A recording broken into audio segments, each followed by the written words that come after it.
Welcome back to another incredible story. Comment where you're watching from today. In the heart of rural Ohio, where dreams often fade like tire tracks in dusty roads, 17-year-old Lucas Mitchell stood in his grandfather's weathered garage, holding a device that could revolutionize car maintenance forever. The young mechanic's eyes sparkled with determination as he made the final adjustments to his creation. A diagnostic tool that could detect engine problems before they became catastrophic failures. The workshop had been Lucas's sanctuary since he was old enough to hold a wrench. Growing up in a community where most families struggled to make ends meet, he had learned early on that innovation was born from necessity. His grandfather's auto repair shop, Mitchell's Motors, had served as both his classroom and his inspiration. The morning sun filtered through the grimy windows, casting long shadows across the concrete floor. Lucas had spent countless nights perfecting his invention, working between school hours and his part-time job at the local parts store. The device, no larger than a smartphone, could interface with any vehicle's computer system and predict potential failures with unprecedented accuracy. Alexander Turner, the owner of the town's largest dealership, had always looked down on independent repair shops like Mitchell's Motors. His state-of-the-art facility dominated the local market, pushing smaller businesses to the brink of closure. When word of Lucas's invention reached him, Turner's interest was piqued, but not for the reasons anyone might have expected. On a crisp autumn morning, Turner's black luxury SUV pulled into the gravel driveway of Mitchell's Motors. The contrast between his polished vehicle and the modest surroundings couldn't have been starker.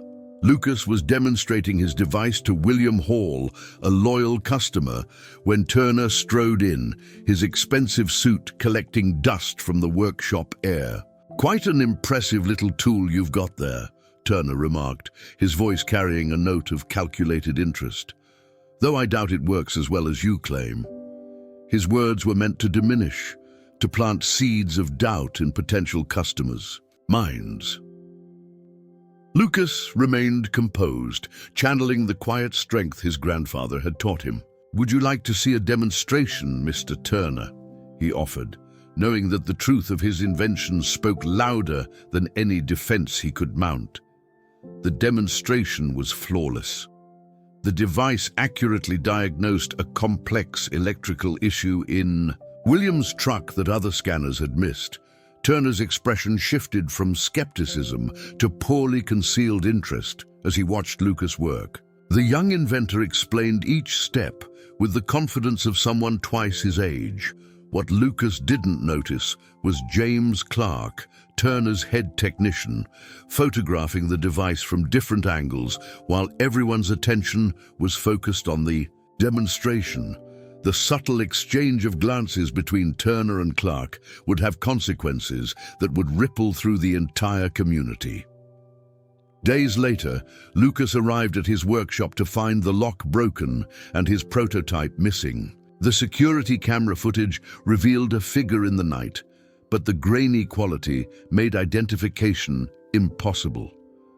The local police, led by Officer Michael Nelson, filed a report, but warned Lucas that without clear evidence, there was little they could do. The theft hit the Mitchell family hard.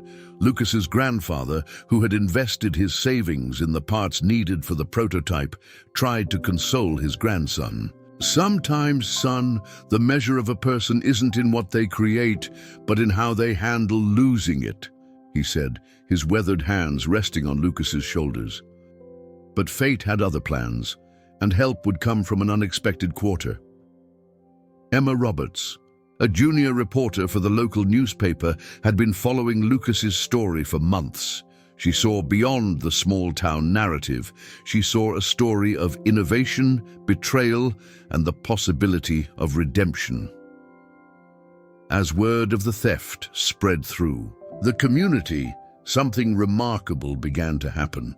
Other mechanics, who had initially viewed Lucas's invention with skepticism, started sharing stories of similar experiences with Turner's dealership. a pattern emerged, one that Emma carefully documented in her growing investigation. The story caught the attention of J.D. Vance, a prominent figure known for championing small-town innovation. When he heard about Lucas's situation through Emma's preliminary reports, he recognized something familiar in the young inventor's struggle, a reflection of his own journey from humble beginnings to success. Vance made a quiet visit to Mitchell's Motors, arriving without fanfare in a modest vehicle. He spent hours talking with Lucas, examining the detailed plans for the device and listening to the young man's vision for making car maintenance more accessible to everyone. "You've created something that could change lives," Vance observed. "Not just a tool, but a way to level the playing field." His words carried the weight of someone who understood both the technical and human aspects of innovation. The conversation between Lucas and Vance extended into the evening, covering topics from engineering to ethics. Lucas shared his dreams of making car maintenance more transparent and affordable for working families, while Vance offered insights from his own experiences fighting against established interests. As the sun set over the garage, casting long shadows through the open bay doors, Vance made a decision that would change everything. But before he could act, dark clouds were gathering on the horizon. Turner's dealership had announced the launch of a new diagnostic tool, one that bore a striking resemblance to Lucas's stolen prototype. The community held its breath, watching as the pieces of a larger story began to fall into place. Emma's investigation had uncovered a trail of similar incidents across the state, all leading back to Turner's business practices. The young reporter's notes painted a picture of systematic exploitation of local innovators. Lucas stood at the threshold of a choice: give up in the face of overwhelming odds, or fight back against a system that seemed designed to crush small-town innovation. The answer would come from the very community that had watched him grow up, and from an ally who understood exactly what it meant to challenge the established order. The stage was set for a confrontation that would test not just Lucas's resilience, but the very fabric of small-town solidarity. As the sun set on that autumn day, no one could have predicted how this story of a stolen invention would transform into a movement that would make history. The morning after Turner's dealership announced their new diagnostic tool, the small town of Cedar Grove was buzzing with whispers. Emma Roberts sat at her desk in the local newspaper office, surrounded by stacks of documents and a growing wall of connected evidence. Her investigation had unveiled a pattern that stretched far beyond Lucas's stolen invention. The young reporter had discovered that Henry Phillips, a mechanic from the neighboring county, had developed an innovative brake testing system 2 years ago, only to see it mysteriously appear in Turner's dealership months later. Similarly, Charlotte Green, a software developer who had created a revolutionary engine mapping program, had her work copied after a seemingly innocent consultation with Turner's team. Emma's office became a hub of activity as more people came forward with their stories. Benjamin Scott, a retired engineer, shared security footage from his workshop showing figures matching the description of Turner's employees lurking around his property the night his hybrid conversion system disappeared. The pattern was undeniable, but proving it would require more than circumstantial evidence. J.D. Vance had been quietly monitoring the situation, gathering his own resources and building a network of support. He reached out to Sophia Carter, a prominent intellectual property lawyer known for taking on cases that others deemed impossible. Carter's reputation for turning seemingly hopeless situations into landmark victories preceded her.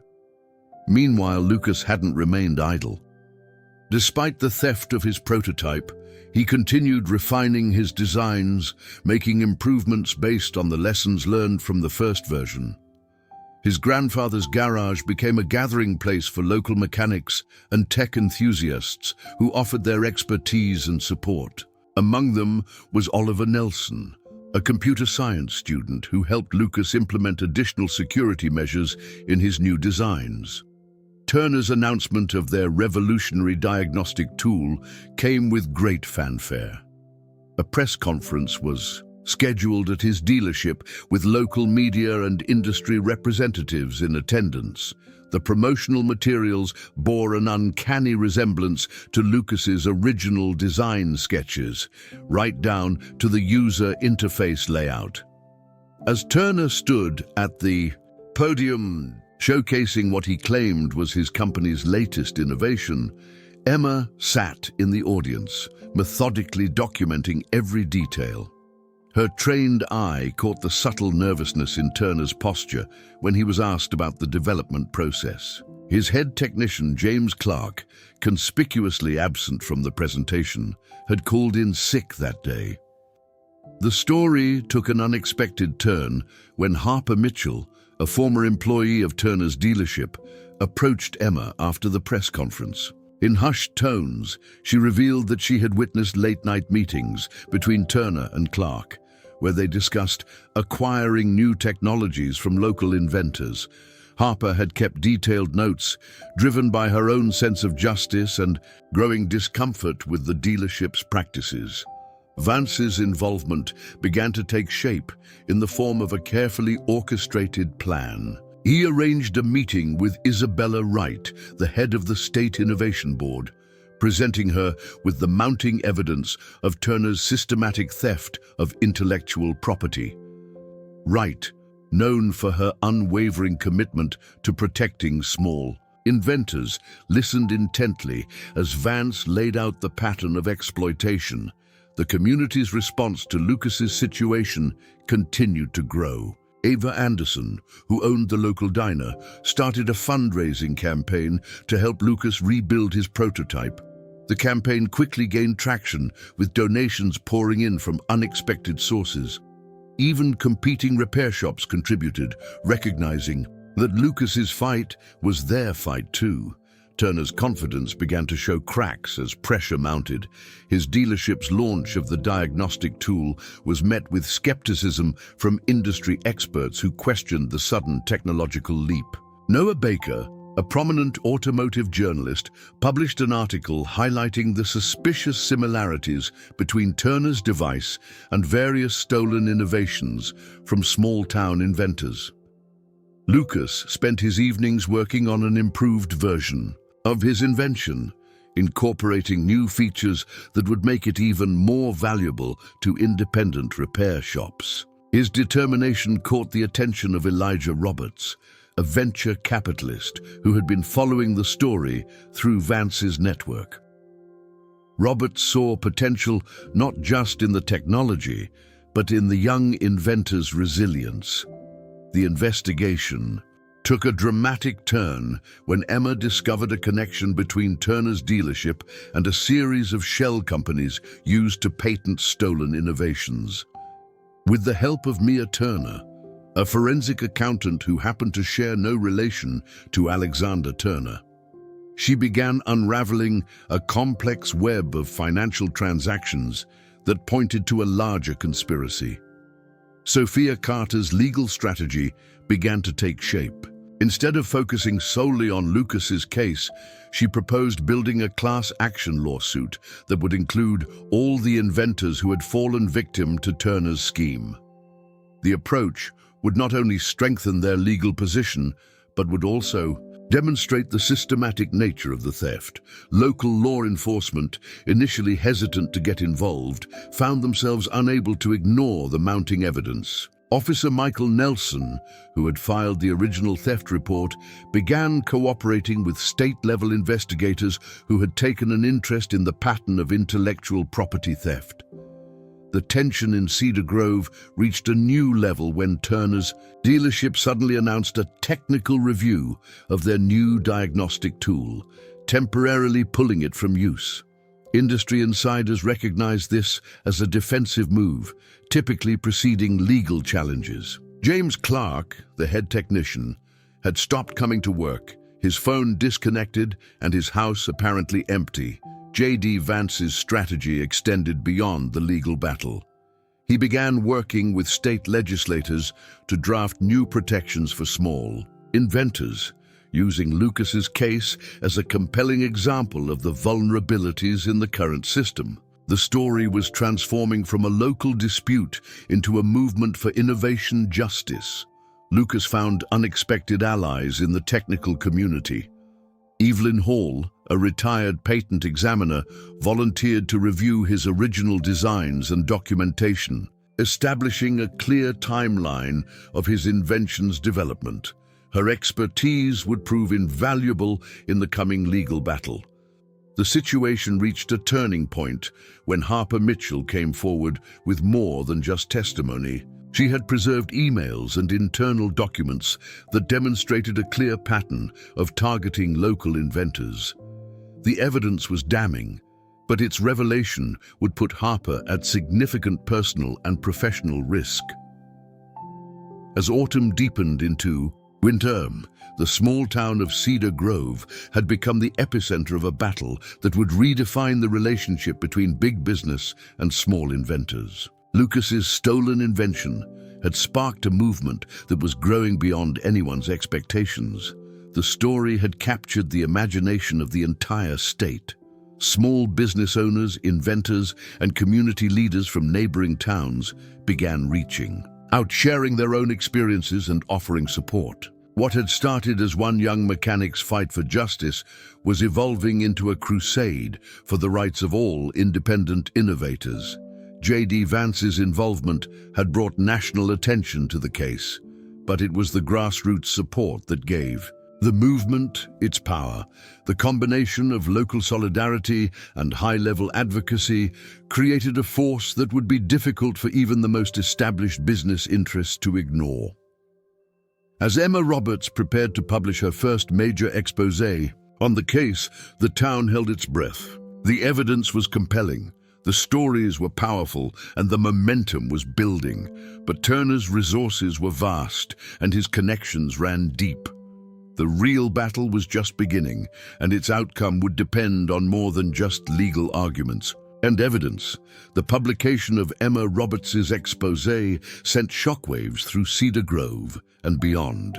The article, titled "Innovation Theft: The Dark Side of Auto Industry Success," appeared on the front page of not just the local paper, but was picked up by major news outlets across the state.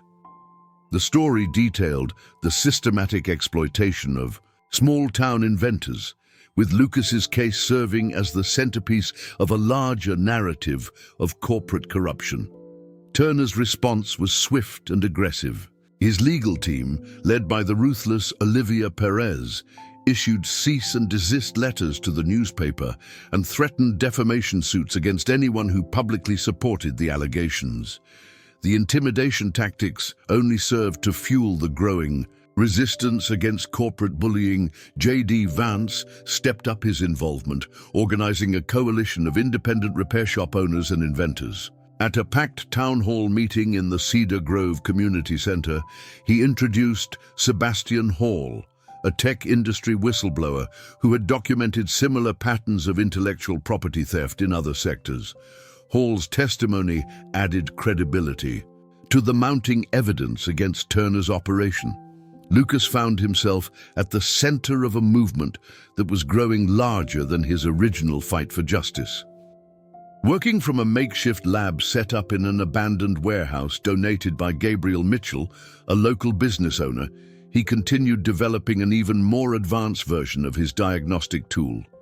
This time, he was surrounded by a team of volunteer engineers and programmers who believed in his vision. The story took an unexpected turn when Amelia Sanchez, a junior employee at Turner's dealership, approached Emma with a USB drive containing internal communications.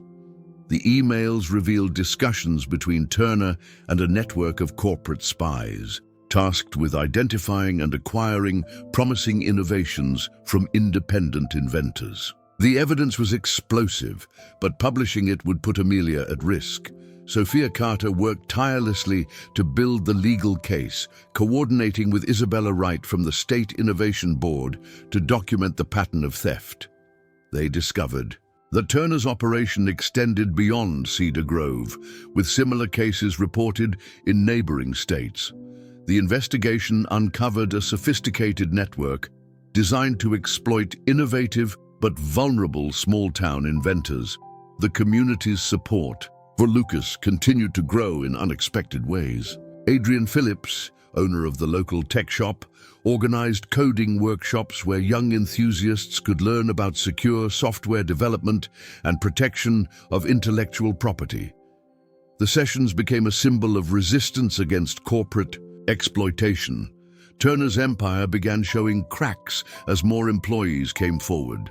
Nathan Robinson, a former security guard at the dealership, provided security footage showing late-night meetings between Turner and various corporate representatives, including one particularly suspicious gathering the night before Lucas's prototype disappeared. The movement gained momentum when Victoria Clark, a popular tech YouTuber, featured Lucas's story on her channel. The video went viral, drawing attention from major tech industry players and consumer advocacy groups.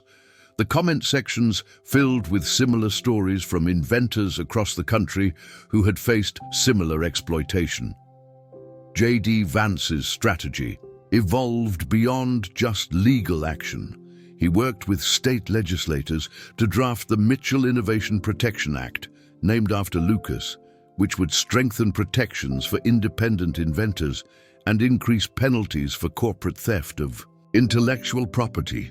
The proposed legislation gained bipartisan support, reflecting the universal appeal of protecting small-town innovation. The pressure on Turner intensified when Marcus Perez, a former executive at his dealership, agreed to testify about the company's systematic approach to acquiring innovations. Perez revealed detailed information about a secret department dedicated to monitoring and targeting promising inventors in small communities. Lucas's new prototype was nearing completion, incorporating advanced security features and blockchain technology to protect its intellectual property. The project had become a collaborative effort with input from experts who had been inspired by his story.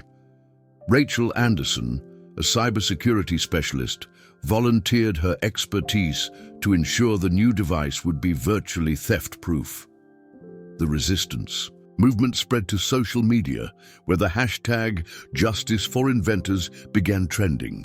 Daniel Carter, a local social media influencer, coordinated a campaign that highlighted similar cases of corporate theft across different industries.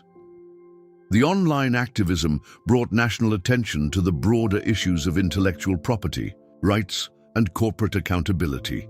Turner's desperation became evident when he attempted to buy out Mitchell's Motors, offering Lucas's grandfather an amount that would have set the family up for life. The offer was publicly rejected, with the elder Mitchell declaring, "Some things are worth more than money, like integrity and justice." The legal battle intensified as Sophia Carter filed motions to freeze Turner's assets based on new evidence of systematic fraud. The court proceedings revealed a pattern of financial manipulation designed to hide the profits from stolen innovations. Judge Eleanor Robinson, known for her tough stance on corporate crime, was assigned to the case. Support for Lucas came from unexpected quarters, when Felix Young, a retired patent attorney, discovered that Turner's company had filed multiple patent applications that bore striking similarities to innovations reported stolen from small inventors. The evidence suggested a deliberate strategy of legal theft through patent manipulation. The movement gained international attention when Dominic Hall, a renowned tech journalist, published a long-form article examining how corporate giants systematically exploit small inventors. The piece used Lucas's case as a prime example of both the problem and the growing resistance against it. The community's unity was tested when Turner's representatives began approaching local business owners with offers of partnership opportunities. Thinly veiled attempts to buy their silence. The tactics backfired, as each rejected offer became another piece of evidence in the growing case against the dealership. J.D. Vance's involvement had transformed from support to full partnership in the cause.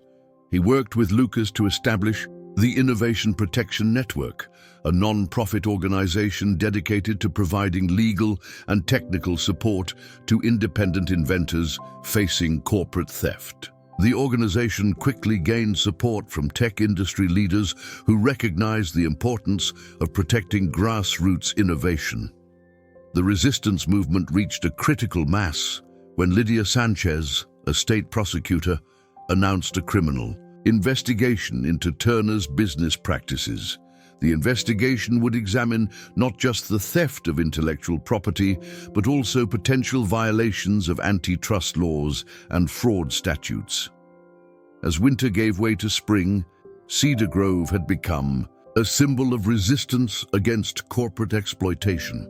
The small towns fight had inspired similar movements across the country, with independent inventors and small business owners standing up against systematic theft of their innovations. The story had evolved from a simple case of stolen property to a nationwide conversation about the rights of inventors and the future of innovation in America. Lucas's persistence, combined with the community's support and J.D. Vance's strategic guidance, had created a movement that would reshape the relationship between big business and independent inventors.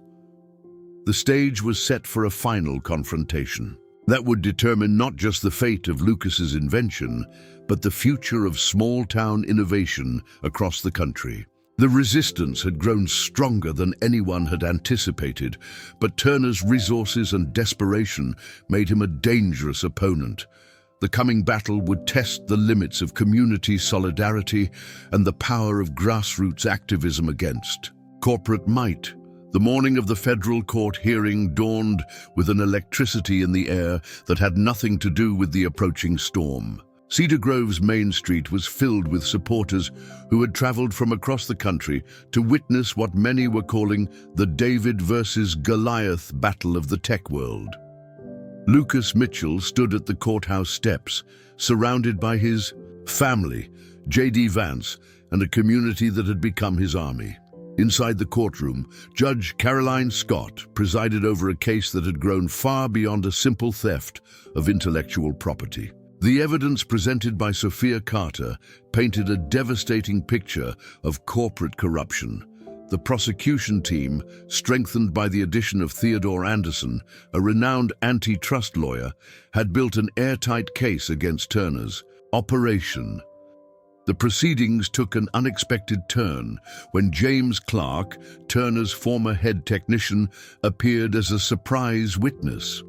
After months in hiding, he had reached out to Emma Roberts with a confession and a treasure trove of evidence.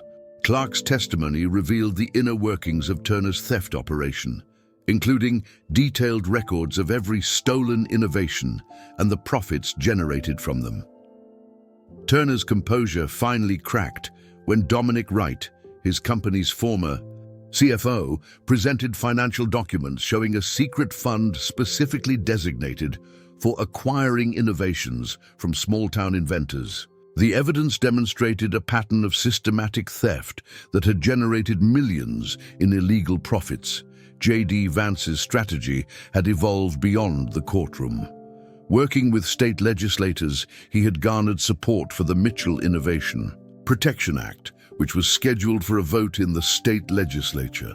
The act would create new protections for independent inventors and establish harsh penalties for corporate theft of intellectual property.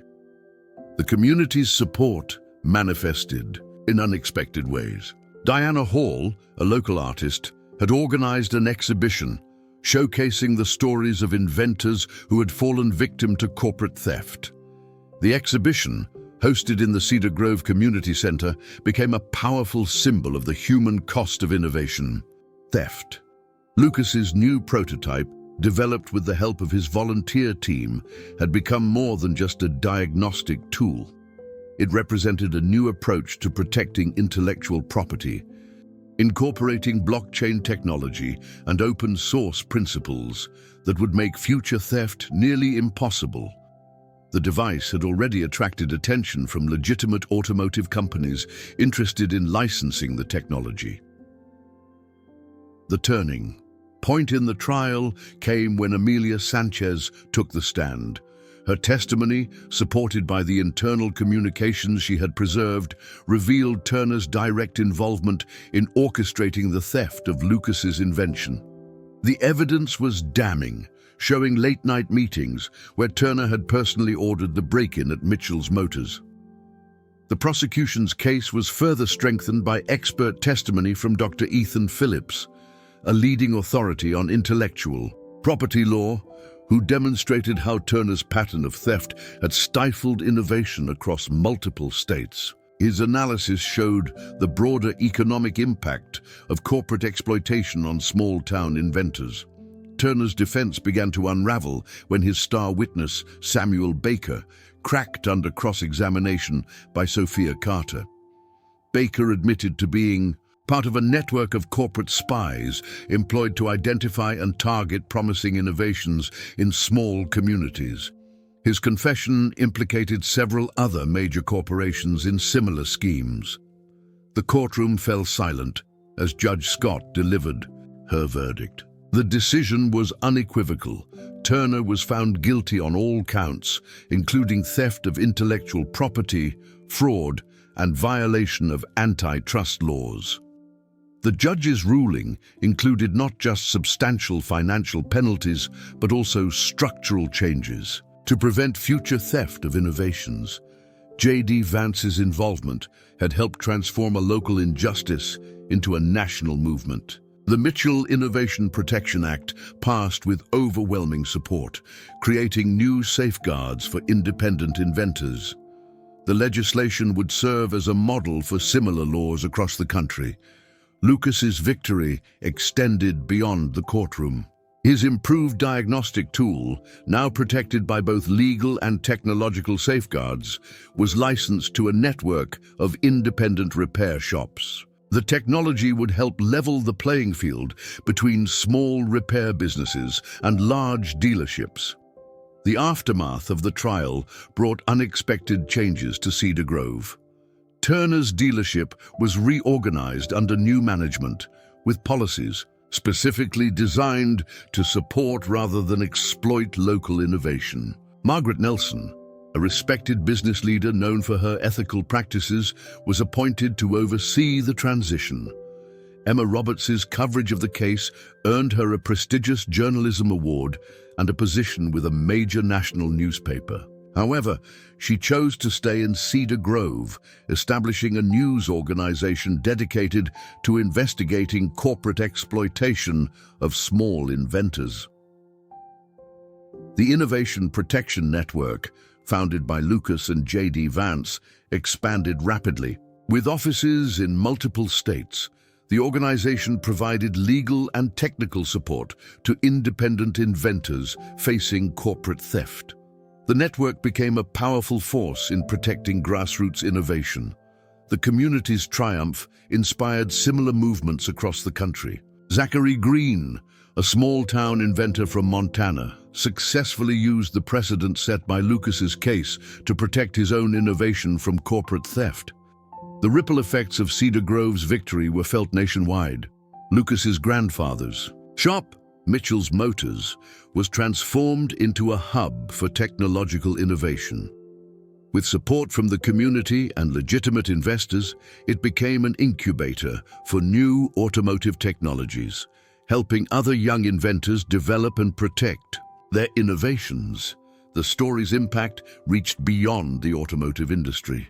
Isabella Turner, Alexander Turner's estranged daughter, established a foundation dedicated to supporting ethical innovation and protecting small inventors. Her work helped heal some of the wounds her father's actions had caused in the community. The final chapter of the story was written not in the courtroom, but in the lives changed by the movement. Ryan Sanchez, a young inventor from a neighboring town, successfully launched his own innovation with support from the networks and protections Lucas's case had helped establish J.D. Vance's commitment to the cause, continued long after the trial. He worked with Lucas to establish a mentorship program for young inventors, ensuring that the next generation would have the support and protection they needed to bring their innovations to life. The transformation of Cedar Grove from a small town fighting corporate corruption to a symbol of innovation justice was commemorated in a documentary produced by Victoria Mitchell, a filmmaker who had followed the case from its beginning. The film would inspire similar movements in small towns across America. Lucas's journey from victim to victor had changed not just his life, but the lives of countless other inventors. His story became a testament to the power of community solidarity and principled resistance against corporate exploitation. The legacy of his fight would continue to protect and inspire inventors for generations to come. As the sun set on Cedar Grove, the town had been forever changed. The small community that had stood together against corporate giants had shown the world that justice was possible when people united for a common cause. The story of Lucas Mitchell, J.D. Vance, and the town that fought back would be told, and retold as an example of how ordinary people could achieve extraordinary victories. The triumph in Cedar Grove marked not an ending, but a beginning.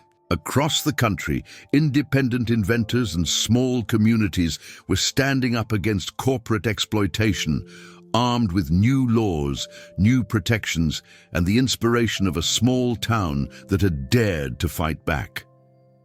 If you've been inspired by this story, share it with someone who needs to hear it.